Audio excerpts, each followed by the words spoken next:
Hello, everyone. Welcome back to Mind That Matters. Sorry it's been a while, but I decided to let winter pass, see what happens. And here we are, 1st of May, on a fairly beautiful day, must be said. No, we have had a little bit of rain lately, and I know you love these weather updates from France, but things are looking good for the summer. At least we know we get a summer here, in many parts of Europe. Now, the subject of discussion for today is this: get over it. Be a man. Now, many of you out there, my talks aren't addressed solely at men, even though a lot of what I speak about, they're male oriented.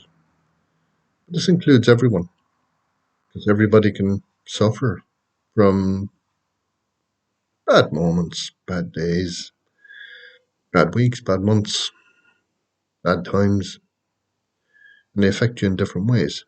However, in my own experience, and I can only use myself as a barometer, I've been told that by people. Sometimes in an overt way, other ways, you know, it's like that. Just without saying it openly to somebody, which can often be worse, because then not only do you feel not great, you start to develop paranoia, which really helps. No, I don't get paranoid. Do I? Do I? Don't I? Maybe I do. But it's those words. Get over it. Be a man. Now, what exactly does that mean? Get over it, I can understand. Yeah, you can try. Be a man? How exactly does that work? Be a man? Well, in general, you are. You're a man, so be a man. How does being a man, how does that translate to the rest of the world? Well, I'll tell you, from my humble point of view, is that we're not supposed to feel. Now, that word emotional describes only things that aren't down or angry. They're not emotions, apparently, but they are, and they're very important emotions. We have to be allowed space to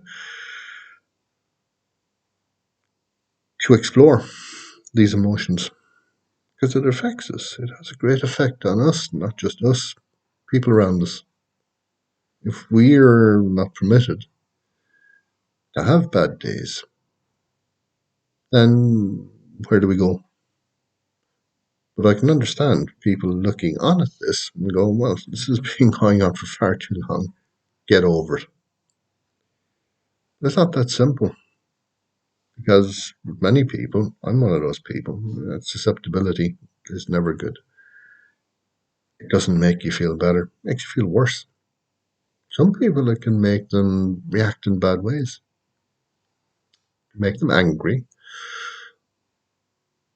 but they think that's the root of their anger. But quite often, it's not. The anger is more deeply seated. But then that drives men not to a darker place, but to a place of silence. Men find it very easy to not speak substantively. And by that I mean it's a fancy way of saying they talk about anything else. Absolutely anything else. Women, from what I've found, they will. Because somehow it's easier. And I suppose it is. Men will talk about anything. And I mean anything. politics in Mongolia. Oh, Mick, you're on a winner there. What's happening? Oh, he did he? My God, they've never learned since Genghis Khan, have they? Yet you ask a man, how are you?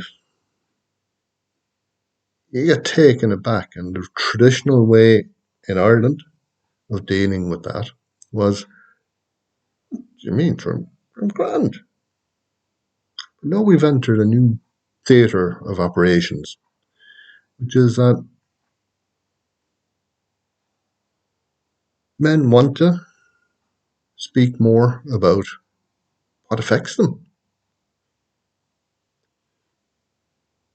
And I'm not speaking with any authority here. I've been lucky. I've had people who've listened.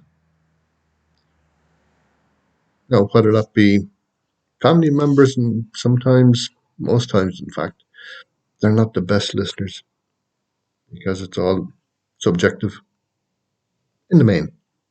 You try your best, but after a while you go, my God, not this again. So being able to speak to somebody,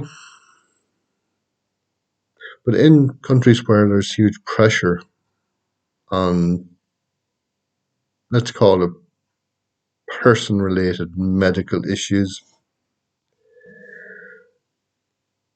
having somebody to talk to is an afterthought. And that's a reality of modern health services. Here in France, it's okay. It is available, but it's okay. If you're willing to go private, as you must, with a lot of these things, then yeah, it's available. Then you have to decide which is it going to be. Now, this brings me back to what I said earlier. Get over it. Be a man. We're not bottles that you just take the cap off every now and then. Because what happens is that you've got this load of bubbles in there that keeps reforming time after time. It's not a case of let it go and it goes. You give it a good shake, all the gas escapes. No, it doesn't work like that. It builds up repeatedly, repeatedly, repeatedly.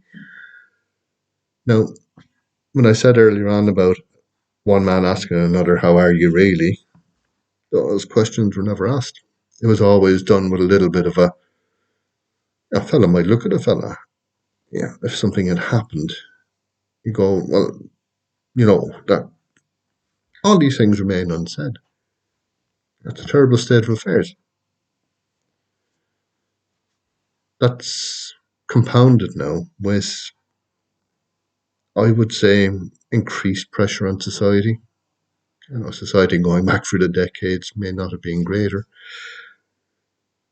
but now we live in a time of great personal space. It's a great time to be able to express yourself. It's the freest time in humanity to be able to express who you are, whatever shape or form that may take, religious, spiritual, personal, musical, go for it. Quite often, men being able to talk openly about their feelings and who they are, first of all, it's difficult because you have to move all this crap out of the way in your own mind, and then you have to sit down in front of somebody and tell them. That is very, very scary, especially if you've been completely unequipped to deal with any sort of emotion other than, oh yeah, I'm grand. Put it in an Irish way. Many of you out there will be familiar with that approach to the world, not just mental health. But the fact of having mental health is a very, very new experience for many men because they've never had to deal with it in that way. And they've always thought of myself, I am this self contained unit. Not forgetting like that the goblins are in charge most of the time up there, and you have to try and reclaim what's yours. And that's very difficult. It's very difficult to say, yes, I have an identity beyond being a father, a brother, a son, a friend, a cousin.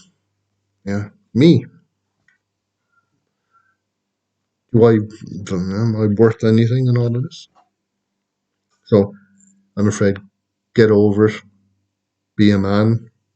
Like I said, whatever be a man means, it's not good enough. What I'd say to those of you looking on, just said this before, ask. You might be told where to go. Somebody might say, you know what, it's a lovely day. Isn't this a beautiful place? Be in the middle of a building site. Somebody might find that nice. It's that few minutes. It's that little bit of time that you've given someone else. It is invaluable. Just that bit. And it might encourage somebody to take the next step saying, oh, talking to other people is easy. Because most of what men talk about is superficial. Really, really, really, really superficial. And that's driven by fear. Pick a fear, and a man will respond to one of those fears. I don't want to talk about myself. It's not important. I'm not important enough. I don't want to be ridiculed. I would rank you think very highly, but most of it is I don't want to talk about myself. It's not important enough. Sure, who'd listen? But at the same time, at the back of their mind is, what is this that keeps nagging away at the back of our mind? It's there the whole time. It's like tinnitus. It's like this distant drumbeat that won't go away. It's driving me up the wall. I know I'll never be right unless I speak about it. No, I'm speaking about things which are simple. Those who suffer from crippling depression, you'd think it's obvious, but quite often it's not because we don't see it. That's why it's going to be the invisible killer in years to come. I'm not over dramatizing that. It does happen. Killing, not necessarily, and I would never say that, but it's killing people inside. It's killing whatever they have in their lives, slowly but surely. And it's causing relationships to break up of every sort. Anyway, get over it. Be a man.